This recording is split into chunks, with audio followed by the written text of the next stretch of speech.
Homeland Security Advisor and Sith apprentice Stephen Miller is the most terrifying figure I've done in this series of profiles of public figures so far. I have mentioned this before. This might be the first video that you've seen, but I'm trained as a forensic psychologist. The parallels between Stephen Miller and many of the serial killers I've studied is remarkable. I'm not going to lie. I'm a little freaked out after doing the research I've done. I just thought he was kind of this balding, bitter dweeb, and I'd heard some stuff and things, but the research is astounding. And he is literally killing people. Literally, he is a murderer. And I don't know what we do about it. It seems like, Trump, the more I see of Trump, also have a fair amount of experience with people with dementia. I worked as an end-of-life caregiver for a while. Every time I see Trump, he seems more in the throes of dementia. And I know from experience, you can give people with dementia certain drugs, which will give them a couple of good hours. So keep your eye on that. But let's pay attention to Stephen Miller here, because, oh boy, this is just a case study in how childhood psychosocial sexual inadequacy results in very, very, very twisted adults. He's been known since he was a youth, since he was a very young man, for being contrarian. Psychologically, this is sort of a preemptive thing. Maybe he had some bad experiences, and in some cases, this has to do with inherent brain structures, which then create a feedback loop of reinforcement. So that he was contrarian to a kid, which is psychologically, you're rejecting the world before it gets a chance to reject you. And Stephen Miller has been rejected over and over and over again, and has become obsessed with certain key points. His anti-Latino stance began in high school. He was so distracted by his efforts to build kind of a big 9/11 memorial that he missed taking the LSAT. He forgot to take the test, which might have gotten him into law school. Maybe that's a good thing, because who knows how dangerous he'd be then, although I can't imagine him being much more dangerous than he already is. In this case, we have not just, this is how incredibly incompetent the Trump administration is we have not just a rogue agency, although we have one of those too. We have a single rogue presidential advisor, and it is resulting in the death of very likely innocent people, and certainly not people who have been adjudicated for, and smuggling drugs is not a crime for which you get the death penalty. I'm opposed to the death penalty for all crimes save one, being high treason, and not even in every case then. He I don't even know where to start with this guy. He was the speechwriter who wrote the American Carnage speech for Trump's first inaugural address, which George Bush walked away from saying, that was some really weird shit. This guy is such a freak. He's apparently a little obsessed with a book called Camp of the Saints, which is about the destruction of Western civilization due to illegal immigration. He's been obsessed with that since he was a kid. Apparently, there's ProPublica, I think, got their hands on a whole bunch of emails from him where he said he wished that Pope Francis would read Camp of the Saints. And I hadn't heard of this book before I did this research. It's in line with like the Turner Diaries, which is more famous, but this kind of definitely white supremacist, violent worldview. And the reason, of course, that Western civilization crashes when all of these immigrants show up in Europe is because No one will kill them. That's the point of the book. He's apparently a subscriber to a magazine called American Resistance, and when he was working for Breitbart News, would frequently reference that. Again, a violent white supremacist rag.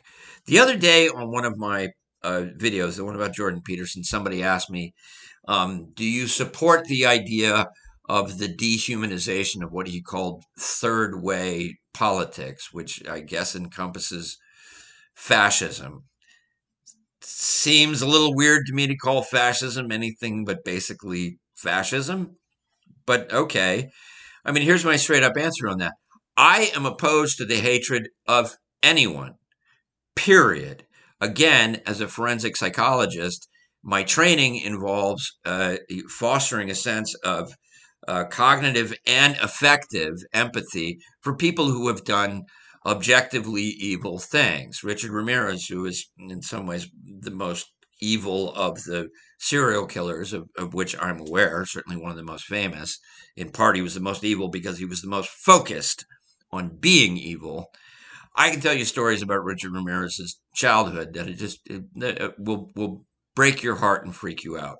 Maybe in another video. So Miller was like this from a kid. We're probably talking about basic personality disorders, which are considered not curable. I'm not sure how I feel about that.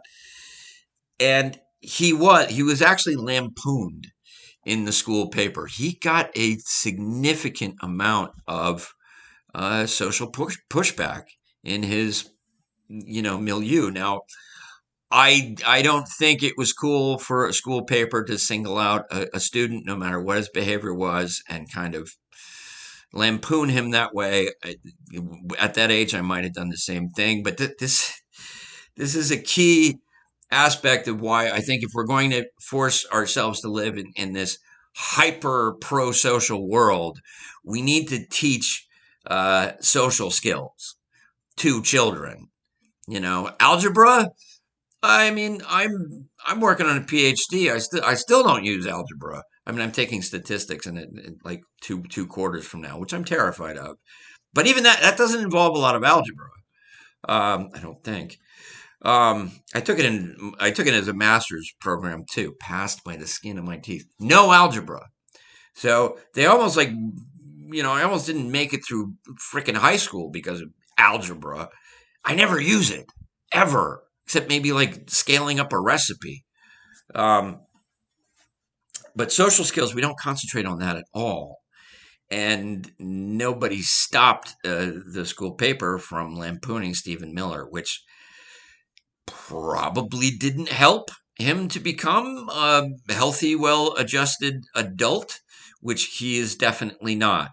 In fact, Stephen Miller appears to be a murderer. In fact, a serial killer. He's now killed lots and lots of people. So I mentioned that he was involved in the fake electors plot. His first political job was he worked for a woman named Michelle Bachmann, who makes Marjorie Taylor Greene look like an astrophysicist. And it's hard to know exactly how this guy has been elevated so much, except that he's been utterly unabashed with his use of hatred as a political weapon over and over again. I'm not a diagnostician. I'm not studying to be a diagnostician, but this seems to be, and it would be perfectly understandable why Stephen Miller would come up with this, but there's a kind of cognitive distortion called the hostile world schema. It's often traced to sort of misproportions between your prefrontal cortex and the amygdala. Your prefrontal cortex is the one that allows you to do reason and interpretation. Your amygdala has to do with your emotional reactions. And when there's a misbalance, when there's not enough prefrontal cortex and too much amygdala or some variation thereof, you wind up with people who very quickly see everything as a threat. and that's called the hostile world schema. Everything is interpreted as a threat, and that leads one to just attack the world, to preemptively attack. It's a huge problem in prison, which is that many of the people who wind up in prison already see, the world through this, hostile schema, and then they get to prison, which is a hostile place, and it's just violence, violence, violence, violence. So it results in empathy impairments and poor conflict resolution skills. These are not the qualities you want to have in someone who is the Homeland Security Advisor. And in addition to this, he's somehow, I don't know how you do this, except that the president has dementia and is not in charge of anything, except apparently, I'm really hoping somebody's going to tell me this was AI generated. It's something about they saw a map, a thing in the White House today, and Trump was like, "Look at that! Isn't that cool?" And it's like, "Okay, what is it?" And he said, "It's an arc for me that I'm building." So, I mean, it's just nuts. So Stephen Miller has managed to take the Homeland Security and make it completely separate from the rest of the National Security Council, which makes sense. Not. And in that role, he is now apparently personally selecting targets.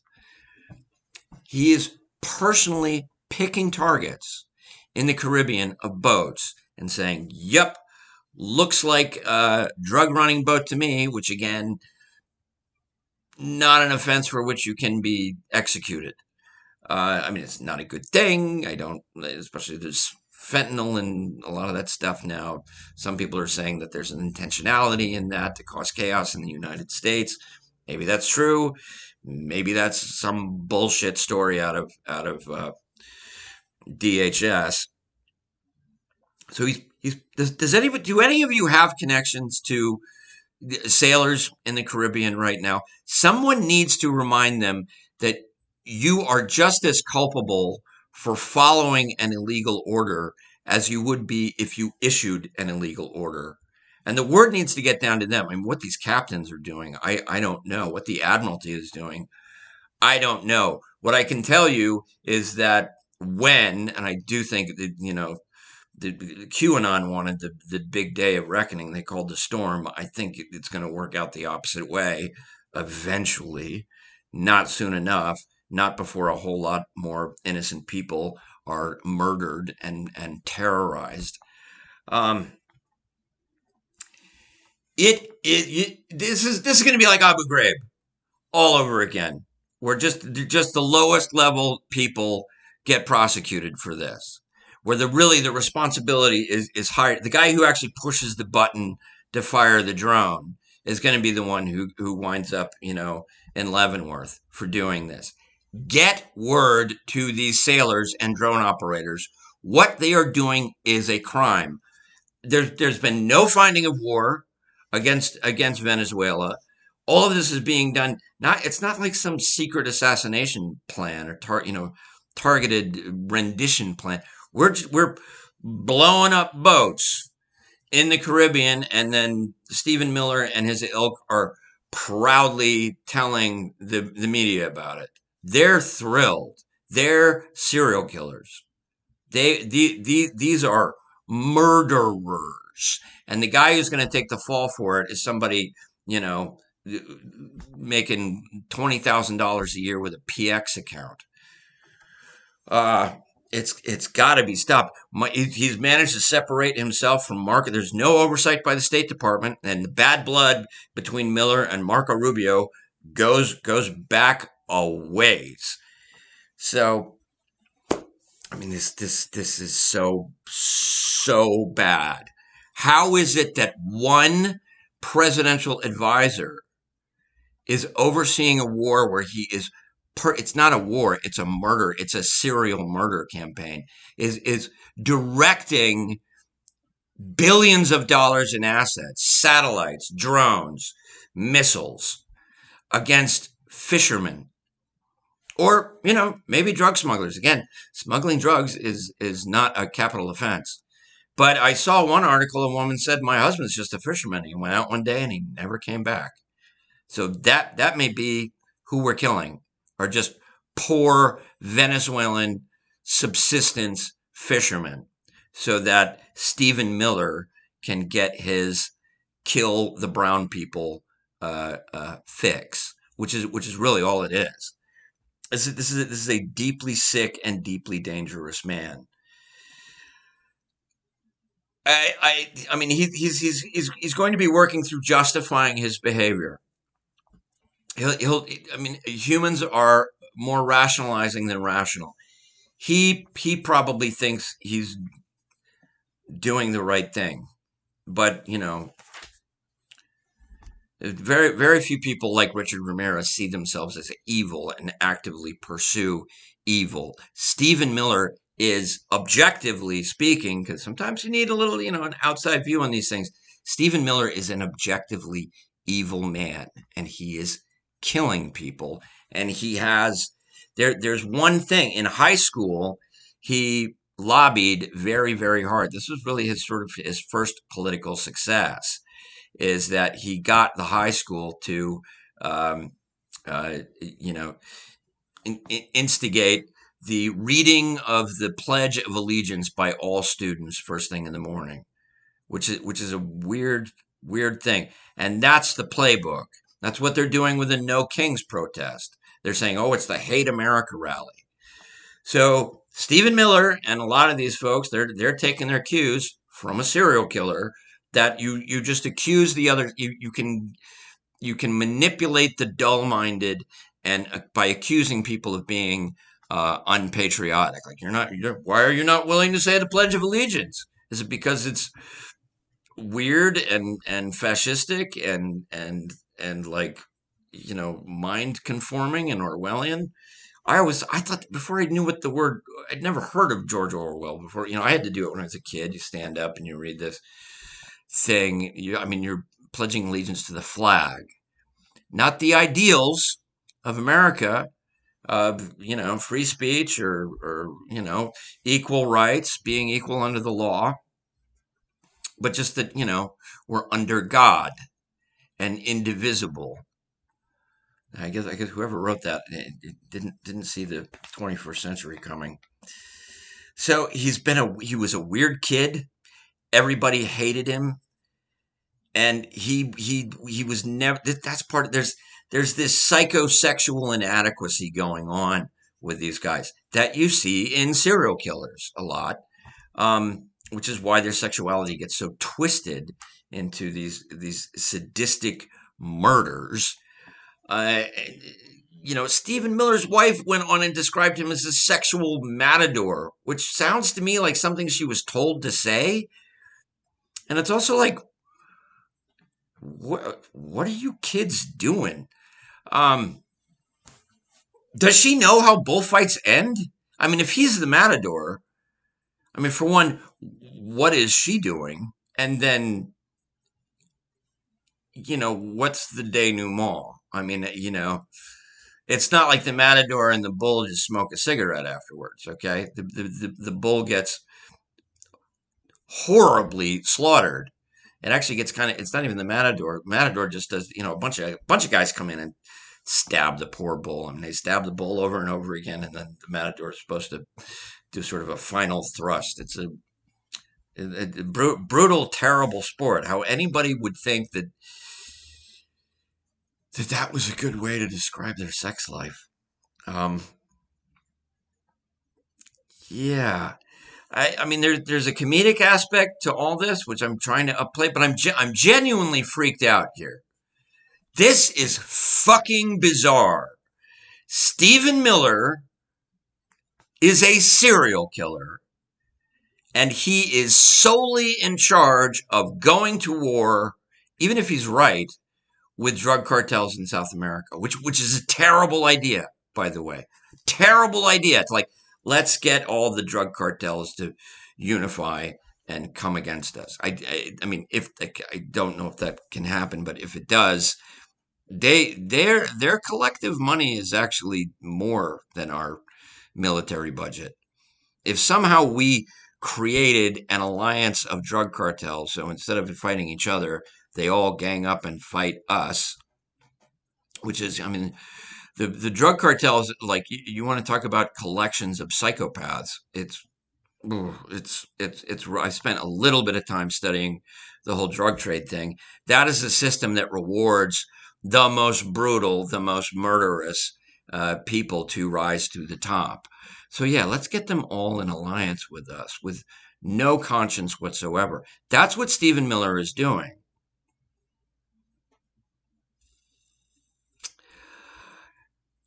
I don't know how all this ends. I'm beginning to wonder how does this end? I don't want political violence. I don't recommend violent revolution. I want to see the frogs win. I like the frogs. I like all. I'm not even trying to be prejudiced here. All wearers of inflatable costumes in the face of fascism are the new American heroes. Stephen Miller is the American Goebbels. I mean, he kind of looks like him too, right? This guy is so sick. He sees compassion as villainy. He sees murder as a solution, and he is murdering people. If you know sailors in the Caribbean, tell them that they are better off winding up in the brig now for refusing an order than when this all finally falls apart. Because these are always death cults.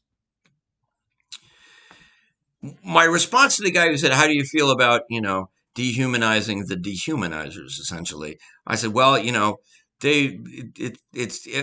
It's free speech, and as long as they're not committing crimes, they shouldn't necessarily be locked up. Although nobody's talking about locking them up just for what they're saying. It's that they so frequently get involved in violence that they wind up in prison a lot.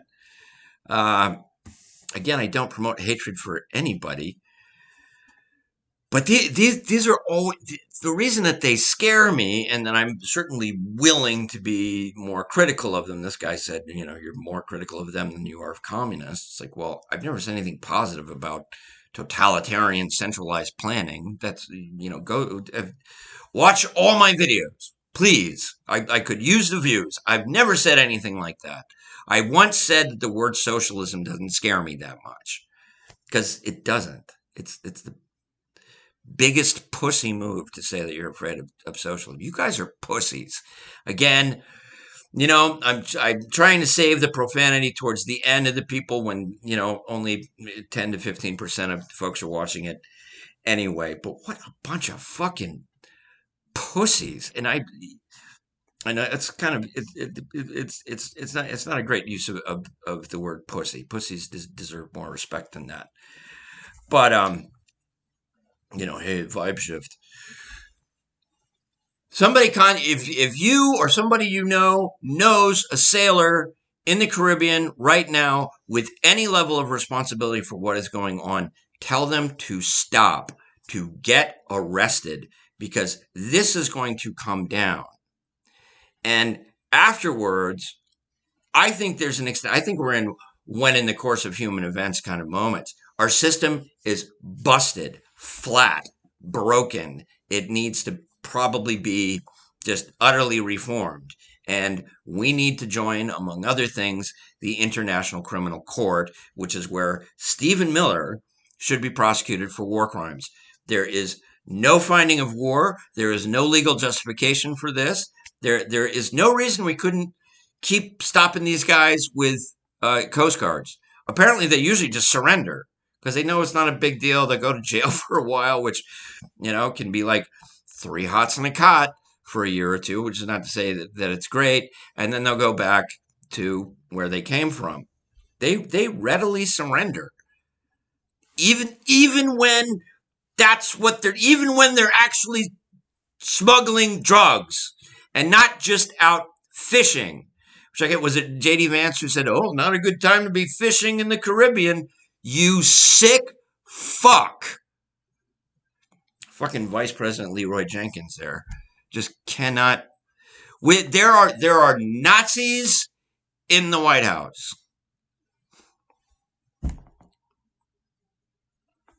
I was going to do a couple of videos today, but I'm honestly like this research has just disturbed me so much.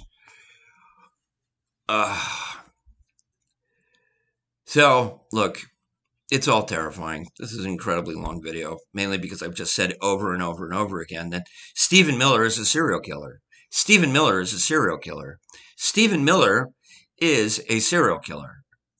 And he is killing people in our name. How long can we let that go on? Please take care of yourself.